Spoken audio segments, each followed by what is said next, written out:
रामपुर नाम का एक कस्बा शहर के पास बसा हुआ था। कस्बे में लालू नाम का एक किसान अपनी पत्नी और बच्चों के साथ रहता था। लालू आज शहर जाकर मंडी में अपनी फसल बेचने जा रहा था। पापा, फसल बेचकर जब पैसे मिलेंगे तो मेरे लिए एक लहंगा चुन्नी लेकर आना, और पापा मेरे लिए एक क्रिकेट बैट लेकर आना। सुनिए जी, मेरे लिए एक बनारसी साड़ी लेना मत भूलना। ठीक है, जिसने जो जो बताया वो सारा सामान ले आऊंगा। ले आना बच्चों, एक कटोरी आटा, एक कटोरी चावल। जाओ बच्चों, अम्मा को आटा दे दो। लालू आलू की फसल एक टांगे पर रखता है और शहर की ओर निकल पड़ता है।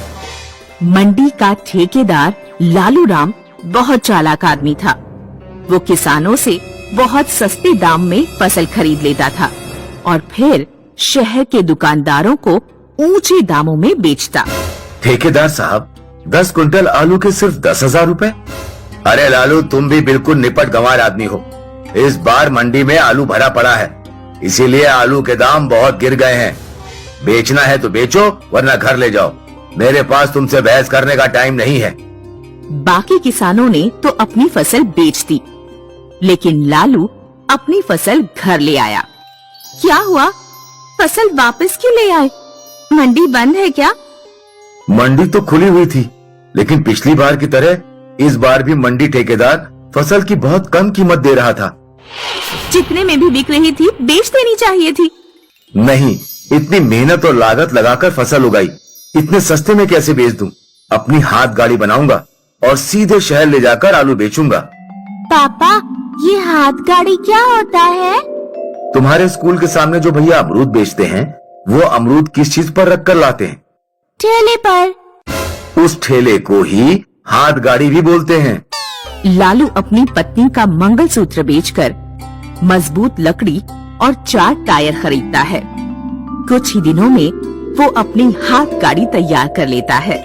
उधर गांव का एक आदमी ठेकेदार को जाकर सारी बात बता देता है। क्या लालू अपनी हाथ गाड़ी तैयार कर रहा है फसल सीधे शहर में ले जाकर बेचने के लिए? हाँ, नहीं, ऐसा नहीं होना चाहिए। आज लालू शहर ले जाकर सीधे आलू बेच रहा है, कल गांव के बाकी किसान भी यही करेंगे। फिर मेरे पास तो कोई अपनी फसल बेचने आएगा ही नहीं। अपना तो सारा धंधा ही ठप हो जाएगा। तो अब आप क्या करेंगे ठेकेदार साहब? लालू तो कल आलू बेचने शहर जा रहा है। तुम चिंता मत करो, मेरे पास जीप है। तुम कल सुबह आ जाना, हम लालू को शहर जाने से पहले ही पकड़ लेंगे। अगले दिन लालू अपने आलू ठेले पर लाता है और शहर की तरफ निकल पड़ता है। बाय बाय पापा। बाय बाय पापा। बाय बाय बच्चों। पापा, शाम को सफेद वाले रसगुल्ले लाना मत भूलना।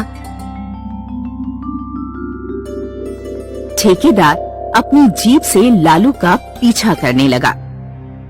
एक जगह जब रास्ता सुनसान था, ठेकेदार पीछे से जाकर लालू के ऊपर बोरी डाल देता। ठेकेदार और उसका आदमी लालू की जमकर धुनाई करते हैं और उसकी हाथ गाड़ी में आग लगाकर जीप से भाग जाते हैं। लालू बेचारा शाम तक बोरी में बंद पड़ा रोता रहता। अरे कोई है आसपास? कोई मुझे बाहर निकालो, मेरे बीवी बच्चे घर पर इंतजार कर रहे होंगे। वही बूढ़ी औरत जो लालू के घर भीख मांगने आती थी, वहाँ से गुजर रही थी। वो बोरी की रस्सी खोलकर लालू को बाहर निकालती है। शुक्रिया अम्मा। अरे ये क्या हो गया? अब मैं अपने परिवार का खर्चा कैसे चला पाऊंगा? क्या हुआ बेटे, क्यों रो रहे हो? अम्मा, मैं सुबह शहर के लिए आलू बेचने निकला था। पता नहीं कौन मेरे पीछे से आया, उन्होंने मुझे मारा पीटा और मेरा ठेला जला दिया। कोई बात नहीं बेटे, थोड़ा धैर्य रखो। ईश्वर के राज्य में सबको न्याय मिलता है। तुम अपने घर जाओ। 1 क्विंटल आलू जल गए तो क्या हुआ? बाकी आलू तो तुम्हारे पास है ना, उन्हें बेच लेना। इससे पहले कि लालू अपनी बात पूरी कर पाता, भिखारिणी गायब हो गई। लालू निराश हुआ अपने घर पहुंचता है, लेकिन घर पहुंचते ही उसकी निराशा गायब हो जाती है। लालू ने देखा कि आंगन में एक हाथ गाड़ी खड़ी है और बच्चे उस पर बैठकर सफेद रसगुल्ले खा रहे हैं। बच्चों, ये ठेला कहाँ से आया और तुम्हें सफेद रसगुल्ले कौन देकर गया? आप ही तो अभी थोड़ी देर पहले आए थे और कहकर गए थे कि किसी जरूरी काम से बाहर जा रहे हैं। लालू को समझ नहीं आता कि ये सब क्या हो रहा है। कहीं ये सब उन बूढ़ी अम्मा का चमत्कार तो नहीं? अगले दिन जब लालू ने ठेले पर आलू की बोरियां रखना शुरू की तो सारी बोरियां ठेले पर रखते ही गायब होने लगी। अरे, बोरी कहाँ चली गई? लालू ठेले के दाएं बाएं ऊपर नीचे सब जगह देखता है।